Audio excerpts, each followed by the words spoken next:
Hello and welcome to the Point Blank Show. My name is Abhishek. Our guest today is Dr. Masud Husain, a neurologist who teaches neurology and cognitive neuroscience at the University of Oxford. His book, Our Brain, Our Selves, takes us through his journey as a doctor and what he has learned along the way. His patients come to him with certain behavioral traits that would confound all of us. He strives to make sense of it all and helps us better understand the inner workings of the most complex organ we have, the human brain, something that has fascinated all of us for centuries. Thank you very much, Dr. Hussain, for joining us. Thank you, Abhishek. It's a pleasure to be with you. Thank you. You write in your book that your father was a radiologist. If you could take us back to when you were a kid, how were those dinner conversations? How was your childhood like back in East Pakistan? Yeah, well, I was only 5 when I left East Pakistan, and we moved to London at that time because my father, as you say, was a radiologist. He came on a Commonwealth scholarship all those days ago to get his fellowship in radiology. And it's very difficult remembering those times in terms of dinner table conversations when you're that young. But I do remember London in those times was quite an extraordinary place. You know, people worry about cultures and differences of culture mixing in one place. And London today, where I also live, is a multicultural place, very tolerant in so many ways. But in those days, it was very difficult. You could walk in the streets and you'd feel intimidated. There would be signs on houses if people were looking to rent uh, an apartment or a flat. At that point, it would say, no blacks, no browns, no Irish. So the Irish were considered just as bad as the people from the Indian subcontinent or the people from the West Indies. So it felt like you were a stranger. It felt like you didn't really belong. And of course, that's something that many people find if they go to live in a different country. But for a child, I think it felt extremely disorienting. And like many immigrant families, we always had this mantra in our head, well, don't worry, we'll be going back soon.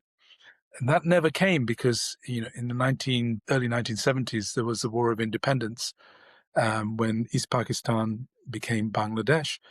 And even after independence, it was actually a very unsafe place in many ways. There were kidnappings, there were robberies. It wasn't a state where I think my parents felt that they could go back and bring up their small children. We stayed, and like many other families, we stayed so long that it became difficult to think about going back. So that's a very long answer to your question, but one of the key things that I got from that was a feeling of not belonging. And I'm glad to say that over the years, I've felt that I do belong a lot more in the United Kingdom than I used to. And how did a 5-year-old's brain or mind get around all of this? Because you are in a new country, let alone not a new state in your own country. You have accents to deal with, and British accent, some of it is hard even for us adults to understand. And then you talk about how difficult it was to belong to a place. How did you get around that as a young kid? I don't think you make any strategies at that age. I mean, you just bump into new experiences that you weren't expecting. But funny you should mention accents, because a little older, I think I was about 10 or something, at that stage I thought, I'm going to write my first novel, right? And I'm going to write this novel, but why should I write it? My father has just bought this wonderful new reel-to-reel tape recorder. You remember those old tape recorders? And I thought, I'm just going to dictate my novel. Let's not bother with writing. How ambitious children can be. So I started to dictate this novel. And of course, you'd stop it and rewind it and play it. And then I heard this voice coming through. And I thought, who is this voice? Who is the guy with the Indian accent on this tape recorder? And I realized, when you get noticed on the street, it's partly because you're brown, but you also are speaking differently. You're speaking English with an Indian accent. So I thought, in order to fit in, I've got to change this accent. And that's when I started listening to the BBC, World Service, Radio 4. So the voice you hear now is the voice a 10-year-old decided, in order to fit in, to belong, I better change my way of speaking. And 40 years later, you did indeed get around writing a book. Well, many more years later, actually. Yeah. All right, but congratulations. I think what is interesting about this book, and we just spoke about it just before we hit record, is Mm. that it's hardly technical. It does not have any grand, difficult words, but it's your story and that of your patients who come to you. The original motivation for writing the book was to write a book about the brain, which would be accessible to people who are not experts. It isn't meant to be written for people who are scientists or interested in the brain in any way. It's supposed to be Hmm. for people who might not ever want to read a science book. So the way to do that for me was to describe my encounters with interesting patients. I'm a clinical neurologist as well as a neuroscientist. And the stories of the people I see, I see them on a weekly basis, are many and varied. And I Hmm. decided to pick 7 of them for this book because I thought they were interesting, startling, would capture the imagination. But I wanted to tell the stories like they were stories, and Right. as people's stories, because we can learn so much from the lives of others. So that was Hmm. one motivation, to explain the brain and to do it in a way which would be engaging for the readership. But as I was beginning to put this together, I realized that there was a much bigger story here. And the bigger story here is what people with brain disorders are really telling us about ourselves, and not just ourselves in the plural like that. What they're telling us about the self, Hmm. how we have an idea about the self and how the brain constructs the self. And one step further, the self is really often we think about it as our identity. What makes Hmm. Abhishek, what makes Masud. We think about that as our personal identity. But just as important, and something that the brain is doing, is creating our social identity, how we relate to other people. And Hmm. what that is so important for is about how we belong in communities. So I started off telling you about how I didn't feel as if I belonged when I moved to the United Kingdom. But it seems to me that our patients are telling us that even if they once belonged, once they develop some brain disorders, it's a very fragile existence. They can come to a state where they no longer feel like they belong because their Hmm. personal identity has changed and also their social identity has changed. And these changes can occur just from dysfunction in one brain cognitive process. It could be memory, it could be attention, it could be how you perceive the world, it could be how you conceptualize things, it could be how you empathize or not. So the book started off as 7 cases to tell you about the brain in an engaging Hmm. fashion. It became a much bigger story because the arc throughout the book is really about the self, personal identity, social identity, how the brain creates that, but also how the brain is so important for making us have the ability to belong and how easy it is to, if you like, unbelong. So Right. those were the real motivations. And to write a book of this kind and which leans on your experience of meeting these patients, and could you talk us through a day in the life during an appointment with Mm, a patient where I think it might need a whole lot of patience to understand, to yeah, listen. You also write that an important skill, and I quote you, an important skill that we try to teach medical students is not to be deflected from questions if you don't get an answer from the patient, unless yeah, of course it's distressing. So how do you get around peeling those layers, and can yeah. that be taught? I think it can be taught. And unfortunately, I think some of these skills are being lost. It's an old fashioned skill, medicine in this way. And you and your listeners might be thinking, well, brain disorders, we have high tech scans, we have MRI scans, we have different types of tests Hmm. we can do in the blood, do a lumbar puncture, all these kind of things. But at the heart of it, at the heart of making a good clinical diagnosis and a correct clinical diagnosis is listening to the patient. Now, of course, listening to the patient or their relative, because sometimes the patients do not have insight into their problems, listening takes time. And the problem in the modern world is that people don't have much time. But at least in practice here as a neurologist, we are given enough time to try and take a proper history. And that history relies on listening to what the patient has to say, obviously asking the right kind of follow-up questions to direct the questioning in the right way.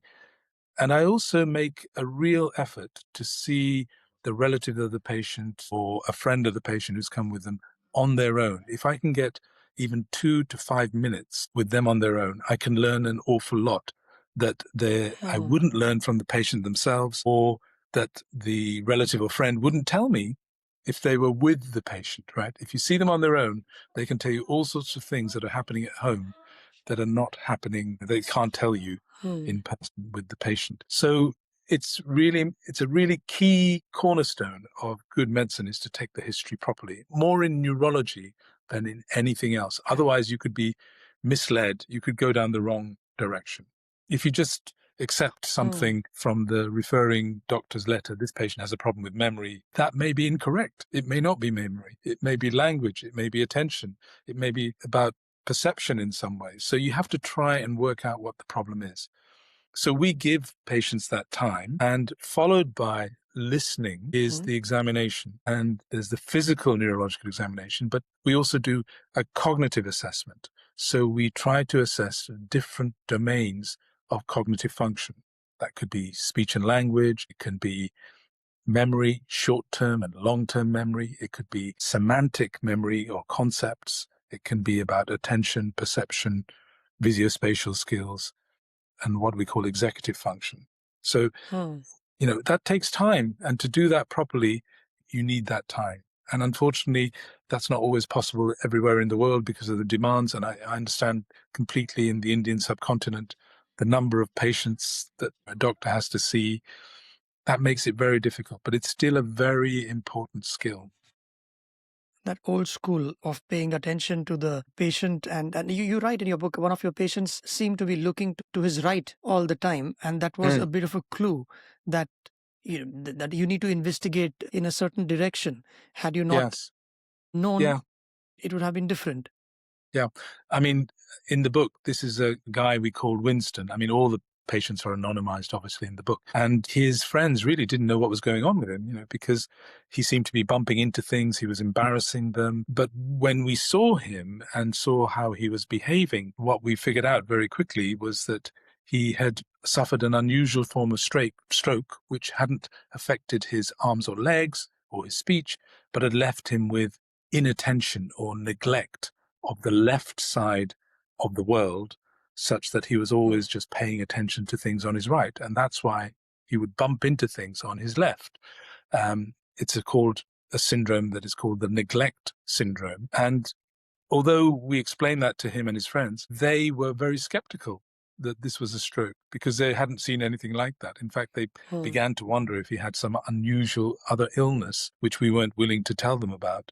So this changed Winston's personal identity in the way he related to others, and also the way they related to him. His social identity was also altered in this way. That's what I meant at the beginning about the theme, because of this stroke. But eventually we did manage to persuade them that he had a stroke, and that helped them understand the kind of problems he was having.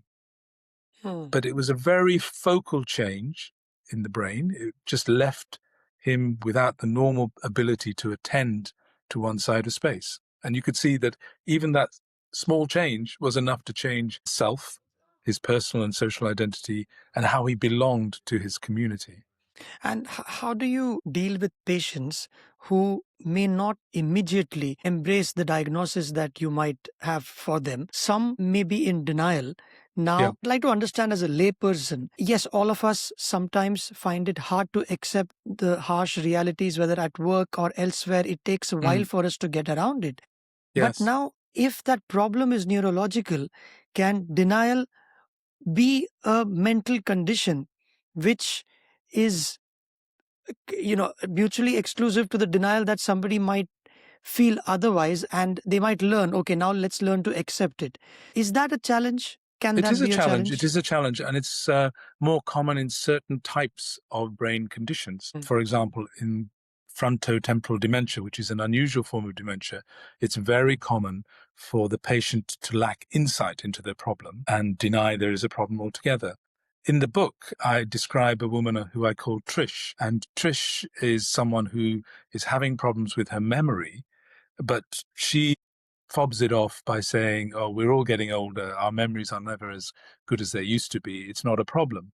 But her husband, Steve, is really having a difficulty in living with her because she is in denial that there's a problem. She doesn't want to address this in any shape or form. And it came to him telling me that, they had been on a holiday together. They'd had a lovely time. But when they were going to go home, she said, I'm sorry, you can't drive back with me. My husband won't like it if you come back with me. And he said, but I am your husband. And she said, don't be silly.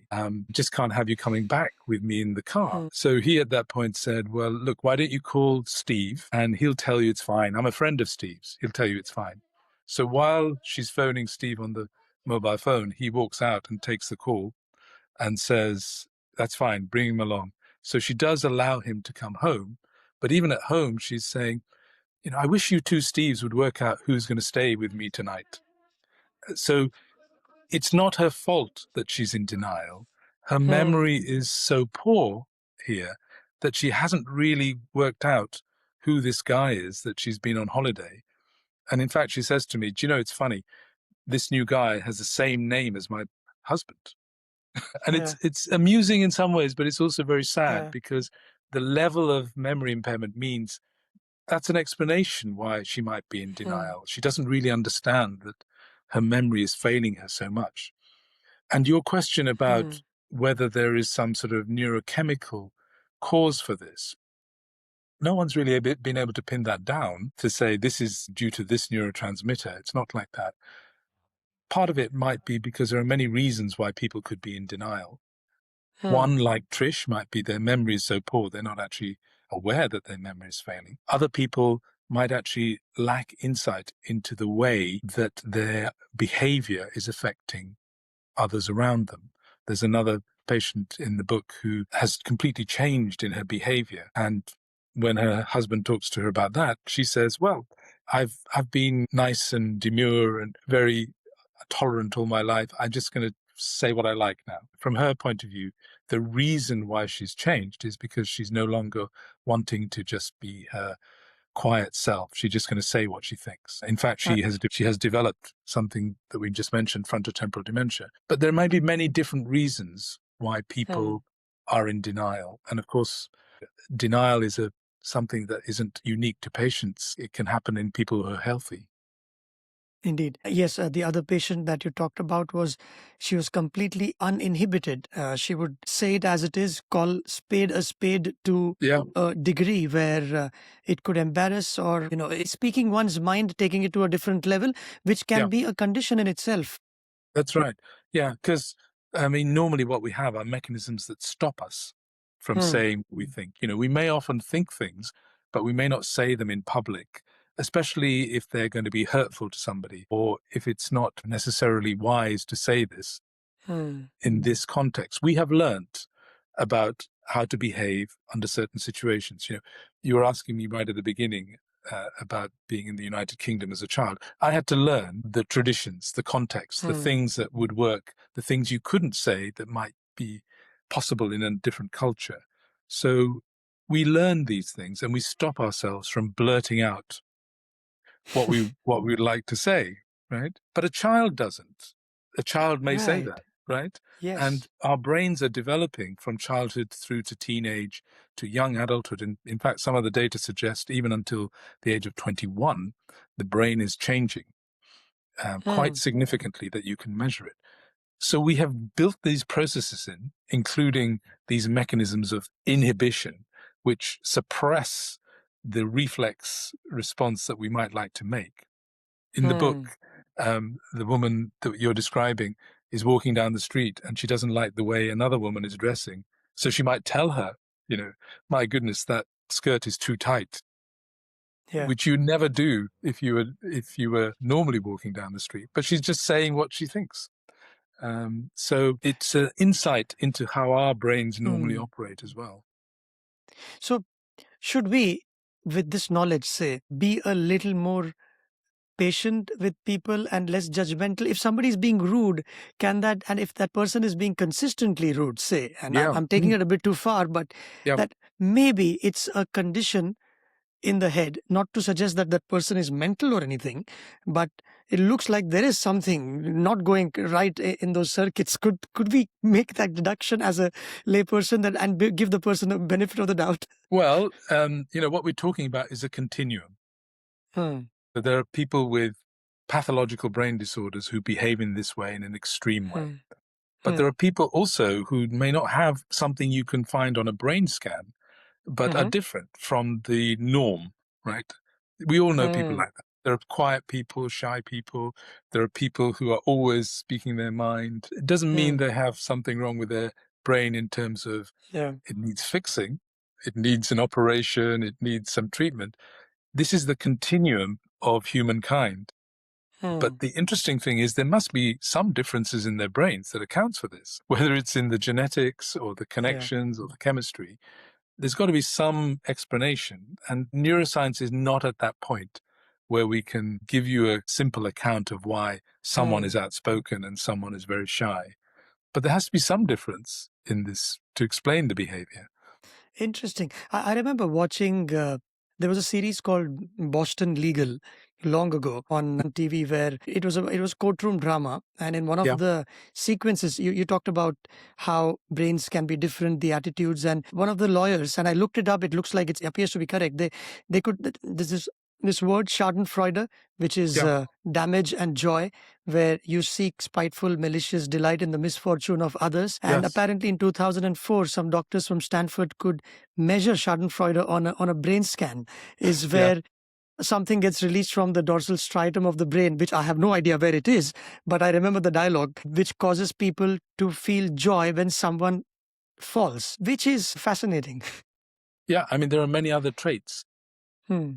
like motivation. People vary enormously in their levels of motivation. We have friends and family who are highly motivated, and then we have other members of our community, maybe even colleagues, who are very Hmm. apathetic, right? They don't seem to want to do very much. They're not incentivized. And we did a study in Oxford with our Hmm. students, because believe it or not, we have students who are also sometimes very apathetic. So we chose a group of students, at one end highly motivated, and at the other end people who are very apathetic. And we put them into Hmm. the brain scanner, and we measured brain activity when they were making decisions. And the decisions they were making was whether a particular reward, particular outcome was going to be worth the physical effort.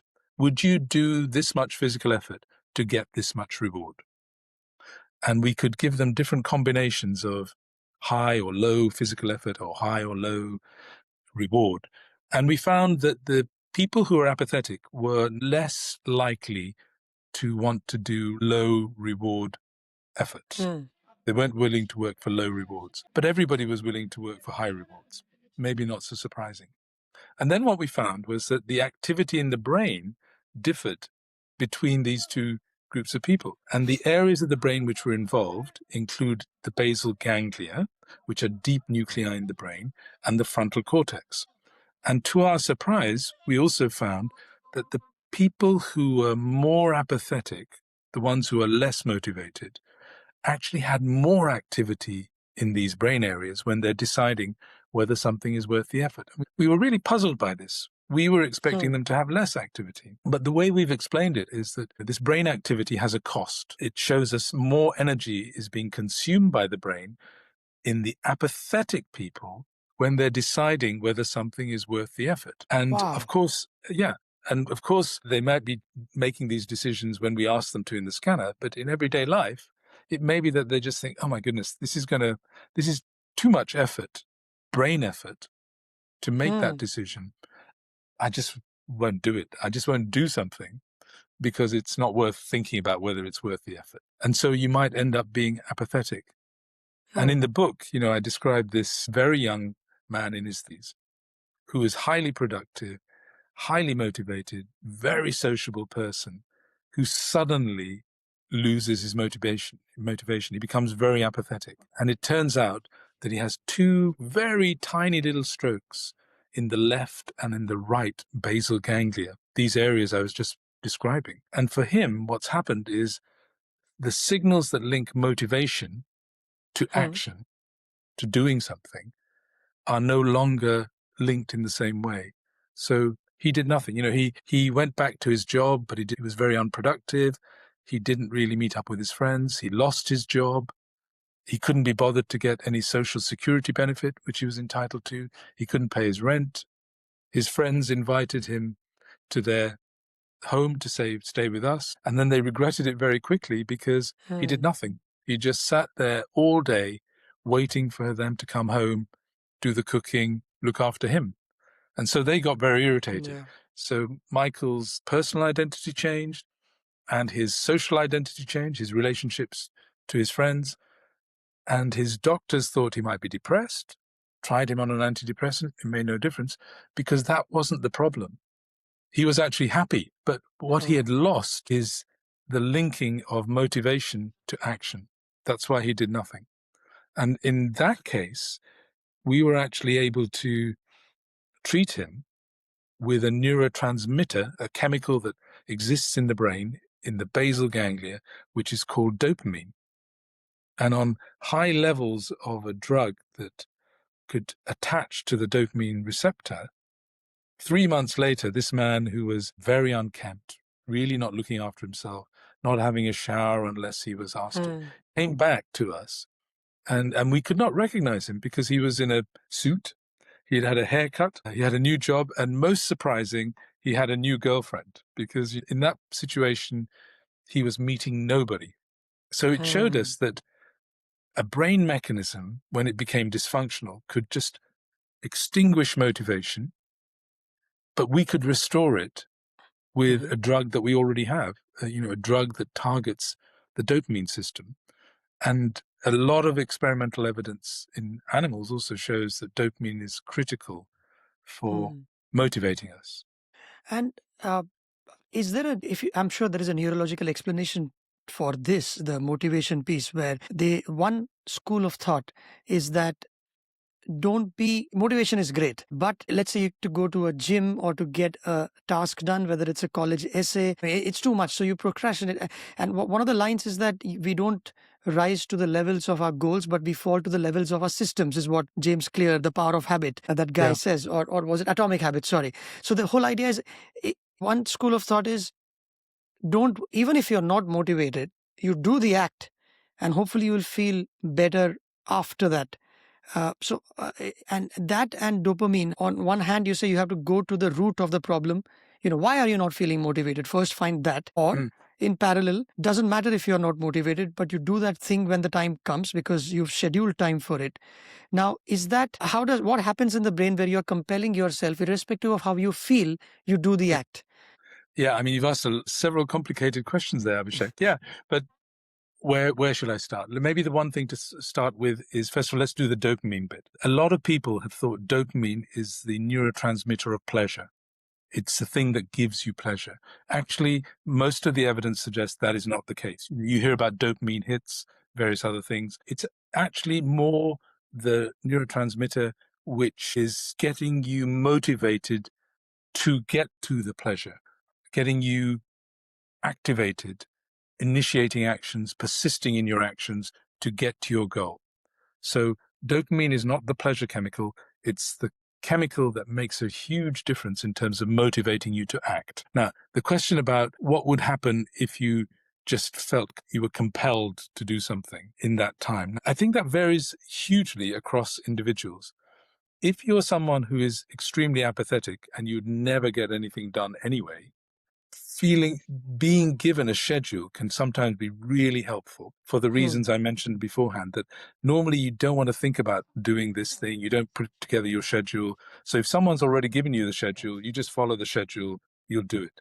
And you might get something achieved rather than nothing achieved. But for many of us, I think I speak for quite a few people on this, it doesn't feel as pleasurable if you're compelled to do something at a particular time compared to when you feel spontaneously like, I want to initiate this myself. I want to do this myself because I'm in the right mood And usually we say the right mood, but essentially what we mean is we're in the right frame of mind to take this on.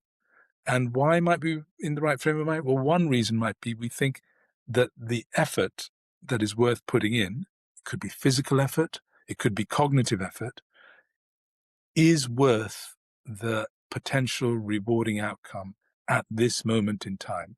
And our evaluations of this cost-benefit equation, the cost is the effort, physical or cognitive effort, and the benefit is the reward, whatever that reward might be, just fluctuates from moment to moment. And for some of us, we don't like doing things unless we feel like this is worth it at this moment in time.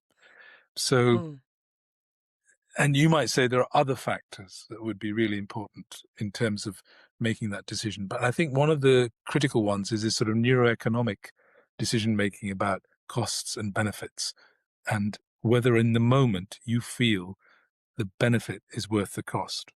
So should we not listen to our brain in the moment? Because it's good for us in the moment, but it won't serve us in the future. So we shouldn't fall prey to immediate whims of our brain then? Yeah, I mean, the other way to do it is to have a balance of things where you schedule things as much as you can, but also have some flexibility in that schedule that you might think, I really don't want to do this at this moment. I really don't feel I'm in the space to do this, but I could do this. I could do this other thing that I need to do. And I guess, some people who use to-do lists do that. They don't have to do the to-do list in the order they put it down in. They know that in the week they'd like to get these things done.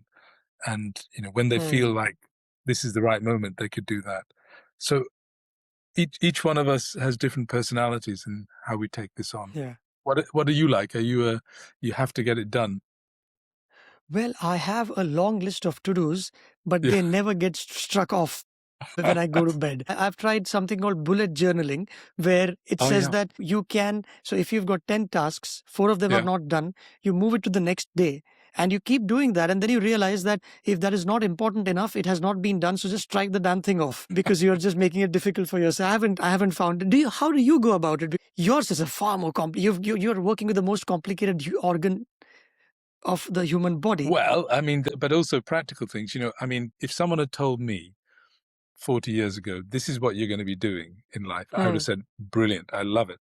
And I would love to do this because, I do 1 day a week seeing clinical patients.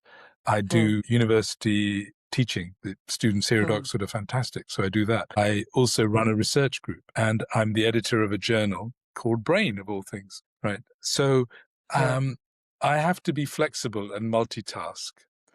And I like that. I enjoy doing that. Some people would hate it. Some people would say to me, how on earth do you do that? But I actually quite like it. But I like the fact that on my to-do list, I have different types of activities. And I can pick and choose which ones I do. But no, I wouldn't just keep moving them from day to day, because I have to get things done. You have to get things done. And you said multitasking. Let's talk about that. Deep work versus doing multiple things at the same time. They say in the corporate world these days, you have to learn to be a multitasker. What are the pros and cons of that? What happens to the human brain when you switch from one task to the next? Or would you recommend, all right, set yourself 2 hours and don't get distracted and do it? How do you do it, and how do you recommend? Well, there is a lot of evidence that if you switch tasks, it's actually called task switching in the literature, there is a cost. There's a cost from going from one type of activity to performing a different type of activity, because you have been engaging a certain set of brain modules, and now you're having to engage a slightly different constellation of brain modules for the next problem that you're going to solve. Personally, I quite like to mix in the easier, perhaps more superficial type of activities that are routine, habitual, can be done without the deep thinking that you mentioned, with periods on which you get to reflect. Because I do think it's really important to have time in this very mad world we live in, where, we have so many demands. Everybody has so many demands. Emails coming at you, phone calls, deadlines. In this ridiculous life that we've created for ourselves, it's important also to have some quiet time to think. And I don't know if that's what your CEOs would say, but for me, my multitasking involves, yes, I can get a lot of things done very quickly if they're superficial, relatively easy, very habitual, don't necessarily require engagement to complex thinking. But I do need that time for the creative thinking, or the ones where I have to solve a problem which is not straightforward. Some people Hmm. actually call this engaging the executive brain, funnily enough, that you have to put something additional and new into solving this problem.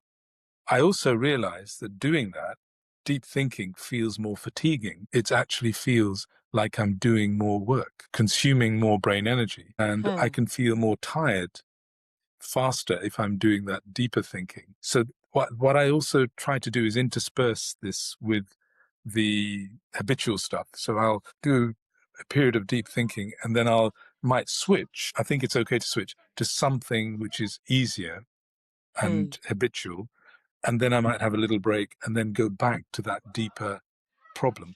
And I actually find having a little break from the deeper problem is really helpful in potentially providing a new insight that I hadn't thought of.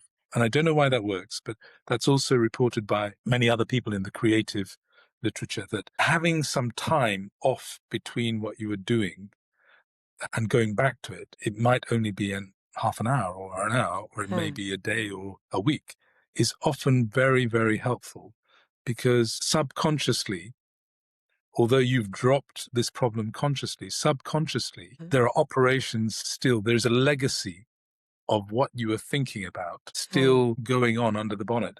One thing we've learned from neuroscience, David Eagleman, the neuroscientist, calls this the brain incognito, because the conscious stuff is only the tip of the iceberg. Everything else is going on under the bonnet. And even though we don't realize it, that problem we were trying to solve, which we thought we'd left behind Hmm. and now doing something else, may still be something that the brain is considering. So when you move from one task to the other and then the next in quick succession, or when you're bombarded with a WhatsApp, an email, a phone call, and if you're trying to juggle, then when you are moving from one task to the next, brain still has a residue of the previous task, which saddles you when you go into the next one. So you would rather have, even if it's not deep thinking, but you have time set aside to do one thing at a time. Is that how you would recommend then? I do one thing at a time. Yeah, I don't try and do two things at a time. No. But Yeah. I'm just saying that there are benefits from leaving something Yeah. because you haven't really left it. The brain doesn't necessarily leave Hmm. it. You may not be aware of it, but the brain may still be devoting resources to this problem. Hmm. And I think putting your finger on that is very difficult experimentally in terms of scans or all the rest of it. The behavioral outcomes are quite clear that that can be a benefit if you Hmm. have the time to leave. And so that's another thing, is not to leave something to the last minute. If Yeah. you have a big problem to solve, the temptation is, oh, I'll just leave it to the last day, then I can devote that. But actually, if you spent an hour on this, thinking about this a week beforehand, Hmm. you might actually benefit from that preview of this Hmm. problem ahead of time. One of the switching to memory, about which we talked about a while ago. Yeah. One chapter, I don't recall which one, but you write that our memories are reconstructions rather than exact replays of events, and that people can even form false memories of things that never happened. I actually Yes. sent a picture of that passage to a doctor friend of mine in Reading, and Okay. she replied, "Beautiful. It goes to the very heart of what truth is. If everything is filtered through memory, is Yeah. what she said, which can be quite interesting. I mean, I remember there is a book by Bill Bryson as well about the human. I mean, he's talked about different parts of the human body, the brain being one of them. And he says that he thought he remembered where he was when 911 happened.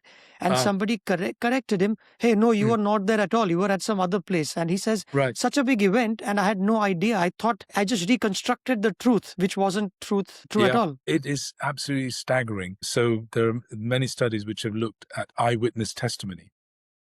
Hmm. Police have taken the testimony from eyewitnesses to a bank robbery, for example, or a road accident, and found that actually even within minutes of this happening, people's memories of what actually happened are completely distorted. And they can be distorted by the way the question is asked. There's a famous experiment that was done in American college students, and they were shown a movie of two cars colliding. They weren't hitting each other very fast, they just collided. And when the interviewer asked them, about what speed did you think the cars bumped into each other, or collided into each other, or smashed into each other, the responses they got varied, as you might imagine, depending on the verb that was used.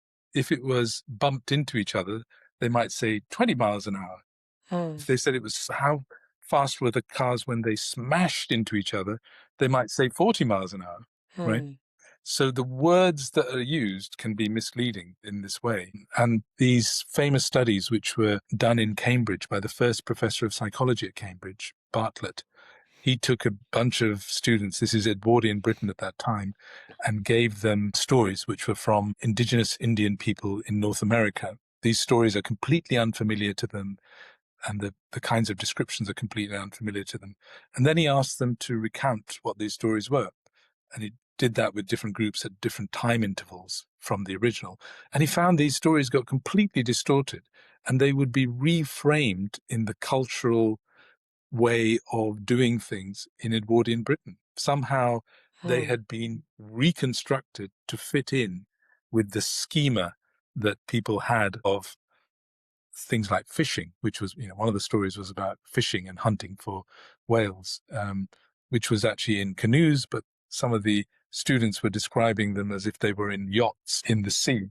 So this is how stories can get distorted, and it's really important to think that our memories are not like a video recording. They are complete reconstructions. And that's why it's easy to confabulate. We sometimes say ChatGPT confabulates. Some people call it hallucination, but confabulates. It makes things up that weren't true. But we also make things up that weren't true. You mentioned Bill Bryson there, but there are everyday incidences where if you probe my memory, I would say to you, well, yeah, this is what I did. But actually, if you tested it, if you actually got other people, you'd find that that probably wasn't exactly the case.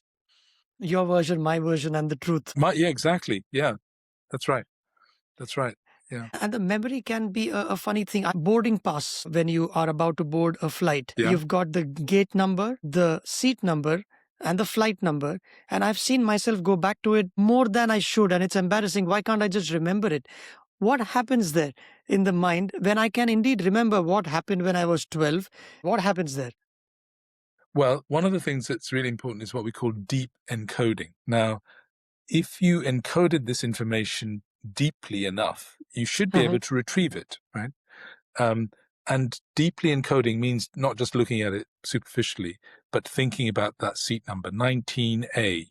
That means it's on the left-hand side of the plane, halfway down, 19A, right? And then, of course, there's the gate and everything else, the flight number.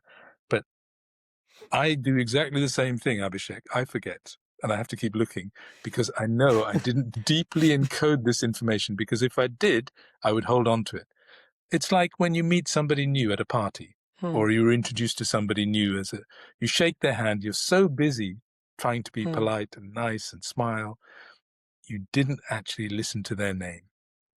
Because within seconds, you're thinking, what was their name again? Right?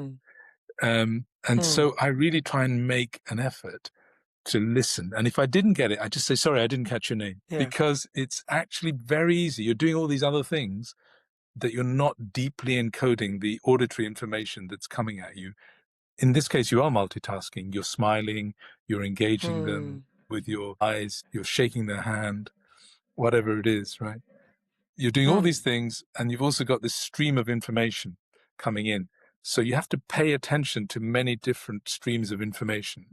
And the one that might not really get too much attention, resource, is the auditory thing, which is telling you the name. So you really have to think hard for doing these small things too. Like you have to be aware that you are looking at the boarding pass and knowing exactly what the gate number. So it's not, it's very basic, Like my son, he's 7 and he had to recite a poem. And I think it'll take me longer to memorize that as compared to my 7-year-old son. I don't know why that is. Is it he has a little more concentration than me, or maybe not encumbered by too many distractions around, or I forget, the Yeah. name when I'm talking to a guy. How do you explain that, you Well, think? one way that people explain that is you have actually encoded far more memories than he has. Hmm. Your capacity is now also taken up by a lot of stuff which can interfere with new information. We know Hmm. that that's very, very common in memories. So I agree with you. When you're younger, it seems much easier to take on all this stuff that seems much harder when you're older. Learning a new Hmm. language is so much harder, right? But it's also true that they've got less on board. They've got Yeah. less in their memories that are going to interfere with this new stuff that's coming on. Hmm. So don't be hard on yourself. Thank you. And we just laughed there for a moment. And I Yeah. remember reading a book by Jimmy Carr. I love him. He's a stand-up comedian, and Yeah, I know. he's quite a controversial one, an edgy one. And he says in his book that laughter. Apparently, and you are a neurologist, you please help me to corroborate this. And I'm going to just parrot what he's written. He says, Yeah. laughter, sense of humor, and the brain. I'd like to know a little bit more about it. Is laughter produces a circuit that goes through a bunch of regions in the brain, he says. And it says that it starts in the left side of the cortex where words and the structure of the joke is analyzed. Then it goes to the frontal lobe and it picks up social and emotional responses. And then it scoots over to the right hemisphere for the intellectual analysis required, where you get the joke. Then you push it back to the occipital lobe, he writes, to process the visual signals, where you visualize the joke right before you stimulate the motor section to get physical response of the joke that you laugh. And all this you do in 2/5 of a second. Is that true, first of all? And if it is, then it's a miracle that, the human brain Well, can do all of that. I think he is making inferences from several different types of information. That's Hmm. true. It's true that Hmm. in most of us, left or right-handers, the language hemisphere of the brain is the left hemisphere. We know very well about the brain regions that take in verbal information, decode it, and also the Hmm. areas in the left hemisphere that are very important for expressing our speech as well. But humor depends on having Hmm. concepts, knowledge about the thing that's being discussed, the subject that's being discussed, but also the cultural context. Because what might be funny in Britain may not be Hmm. funny in India or even in the United States, actually. Americans look at British humor and think, what does that mean? Hmm. So this is weird. Irony is a very difficult thing Yes. unless you're in a particular culture. And interestingly, one of the patients in the book, Michael, he loses his sense of humor. One of the first things that his wife notices is this is a guy who's very humorous and he's no longer telling jokes, but he also can't understand the jokes that his Hmm. grandson tells him that would be funny. And the reason is because he's losing his understanding of concepts. And we take this for granted, but he doesn't get the joke because Hmm. he doesn't actually understand the concepts involved in this joke. And often jokes twist on a conventional way of saying things. The conventional concept is changed. And if you don't get the conventional concept, you won't understand the little shift that's Hmm. created in the joke. So although Jimmy Carr may have some points, I don't think we understand exactly how humor works. Yeah. And I remember one of my favorite jokes is when Gandhiji, Mohandas Karamchand Gandhi, he was asked Yeah. by a Western journalist, "What do you think of Western civilization?" And Gandhi replied, "Yeah, that would be a good idea." Uh, Yeah. And yeah. now some people would not get that, right? Hmm. Because they haven't thought that through to see the concept involved. They Yeah. haven't made an inference about what he was thinking when he made that point. Yes. And last couple of questions, Dr. Masood, is for us as human beings, if you have any tips on how we should have a healthy mind or brain, if there is a difference at all, how should we keep ourselves healthy from the mental standpoint? Are there some Yeah, things that can help? there are. Yeah. Surprisingly, there are measurable things because you might think much of this is just, kind of stuff that people just say without, but there's actually evidence for this. And top of that list is having a sense of purpose. Having a sense of purpose in life is really important. And as we age, some of that changes dramatically because, our careers might end, our roles might change. It may be that our children have grown up. So some of the purpose that was there on our front door because we did a job, we were looking after our kids, that dissolves away. So what are we going to do with our lives? And it turns out that people who can still maintain a sense of purpose through whatever means, if they've found a new hobby, a new community activity, volunteering or mentoring to younger people, whatever it is, having that sense of purpose has a measurable outcome in terms of your risk of dementia. You're less likely to get dementia if you have the sense of purpose. You have double the risk of developing dementia if you're someone who becomes apathetic. If you lose motivation, your risk of dementia is double, even if you're cognitively intact. So having a sense of purpose is one of those key things. The second thing is actually investing in relationships, keeping your social network active. Again, as we age, or if we leave a job, or as our children leave, that social network can shrink. And it turns out that loneliness is a really high predictor, not only of developing dementia, but also actually earlier death. It turns out to have an important implication on physical health, not just on mental health. It has an implication for physical health. So the second thing is trying to keep your social network active. And it may be it's shrunk naturally. Some of your friends have died or whatever it is. You no longer have colleagues because you're not at work. But you can try and create, a stronger network of new people if you can.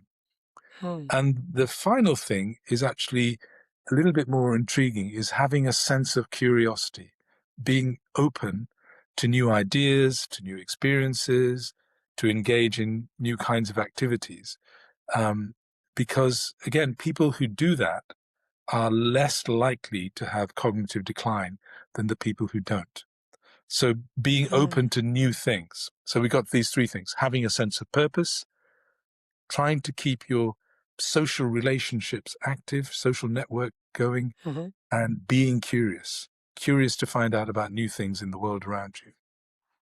And here, when you say social circle, it's physical relationships and not social media. Is what I would imagine. Oh, yes. No, I didn't mean social yes, media. Yeah. I mean, real relationships with real people. relationships. Yeah, but what So what there's does not much.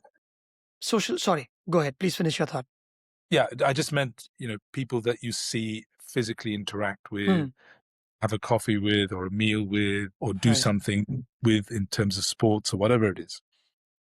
What is social media doing to our brains today? It wasn't so much even 10 years ago. You Yeah. see, in India, let me tell you that I was at a pediatrician not too long ago, where we had in the waiting room, we all had to wait. And this is not a judgmental, but a factual statement where every kid from age 6 to 14 was with a phone. It was more like it being a babysitter because you have to keep the kid quiet and it can be tough.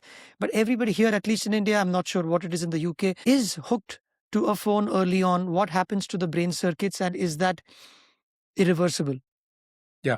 I'm also not being judgmental. The same thing you describe happens in the United Kingdom, in the US, France, wherever you go. It's very similar. I'm also very aware that it's part of our new culture, right? This is a new tool that humans have developed, and there are lots of positive things to be gained from both mobile devices and the social connectivity it gives us. We're much more up to date on what's going on, and we can connect with people around the world like you and I are doing now. So there are lots of positive things to gain from this. There isn't any great literature here to say brain circuits are maladapted by social media. I don't think there is that. What does happen is obviously in terms of the habits that people develop. And those habits, I think there is a real downside to those habits. And scrolling through Instagram or whatever it is can become very, very addictive, as we found out in the legal cases that have just come out in the US. They can become very addictive, and certain social media companies obviously have developed ways in which to keep you engaged, hooked on these things. So the question is whether that level of addiction is as bad as being addicted to a drug of some kind, right? Now, we have not got to that stage where we're Hmm. thinking necessarily it's the same thing, but obviously many different countries are legislating about this, how much time one should devote. And I actually think it's for mental well-being, it may be a very good thing to have some restrictions on how much screen time. So I'm Yeah. not suggesting that kids should never use mobile phones when they're young, because I think this is our culture.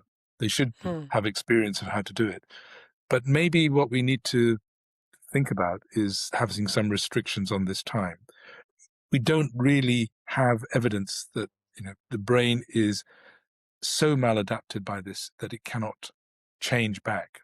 In fact, Hmm. the evidence is quite to the contrary. In some countries, for example, Scandinavian countries, where they've actually taken phones away from children at school and given them back after the school has Hmm. finished. Both the school kids and the teachers have noticed a benefit to their attention in class and their performance, their scholastic performance.